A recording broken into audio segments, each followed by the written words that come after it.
Hey everybody, Dusty here. I am going to be demoing the FINA Ninja vs. Ninja course for our upcoming competition on February 14th and 15th. We're doing one walkthrough video, and at the end we'll do rules and explain some of the changes as we go through on that. All right, obstacle 1,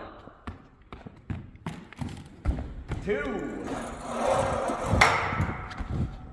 and 3.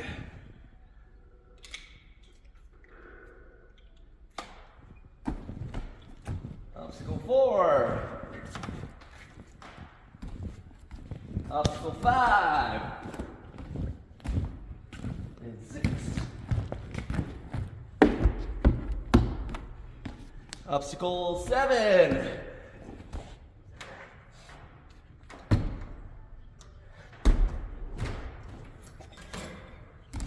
Obstacle 8.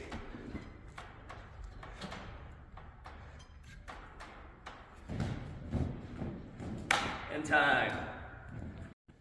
Hey everybody, I am going to go through the rules and changes for all the divisions on our head-to-head course. So, in line with how FINA runs their world competition, there will be no incidental contact with the floor, the black carpet, or any of the blue crash pads and posts throughout the entire course. So any incidental contact with that will result in an immediate fail. You will not get any warnings on those. Same thing when it comes to grip obstacles. If we are grabbing up on any mounting hardware, that will result in an instant fail. All right, so starting off with our first obstacle for all divisions. For all divisions, the first obstacle will be the same.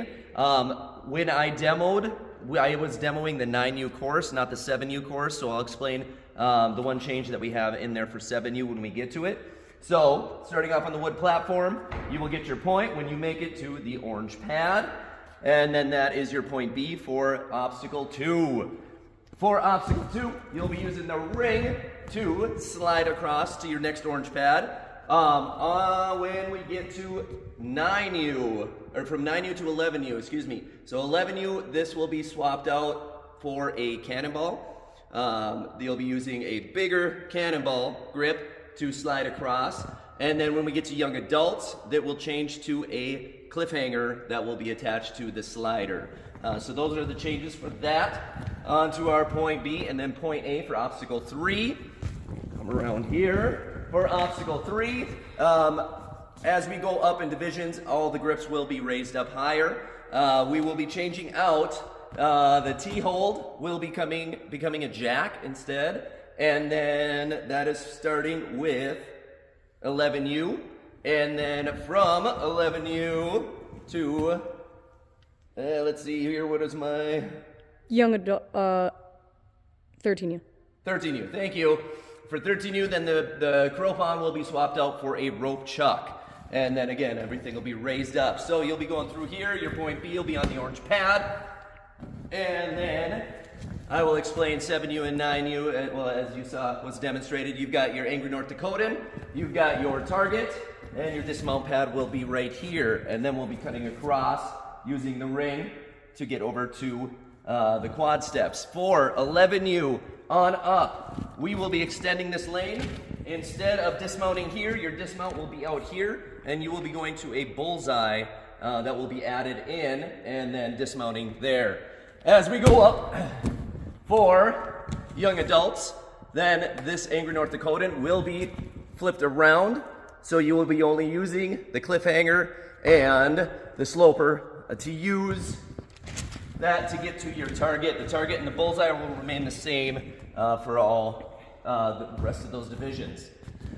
On to our 11U obstacle on up. We'll be dismounting out here. You will have wind chimes, 2 wind chimes, and a ring, and you will be dismounting at the end of this back lane. There'll be an orange pad here, so that orange pad will be sliding over.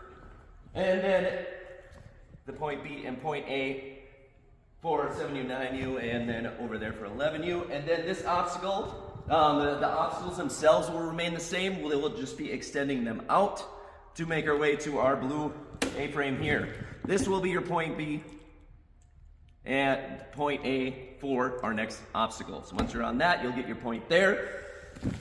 On to obstacle 7. There'll be a couple changes here. Starting off, 7U and 9U will have the trapeze bar. However, 7U will be adding in a ring in the middle, so they will not have to do this big lache here. But 9U will be doing the trapeze bar to trapeze bar lache as I demoed. For 11U on up, we will be using the flywheel instead of the trapeze bar. So this trapeze bar will come out. And then when we get to 13U, the trapeze bar here will be removed, and you will have a set of mini rings that will be attached there instead. On to our final obstacle. Your point B for obstacle 7, point A for obstacle 8. You have your mail slot and the ring that is magnetized to swing across. The only change here is that as we go up in ages, we'll be raising those up higher, so that's not so low to the ground. This will stay the same length for all divisions. For our final obstacle, you can land on or past. So as I demoed, I went over the orange pad, but you can use this orange pad. And your time will stop when you get to that buzzer. All right, everybody, there is a 1 and 15-second time limit. Everybody will have 2 prelim runs. After the preliminary runs, we will take the best of your 2 runs, and that is how you will be seated for the bracket, which is double elimination. Good luck, everybody. Can't wait to have you for our first FINA head-to-head.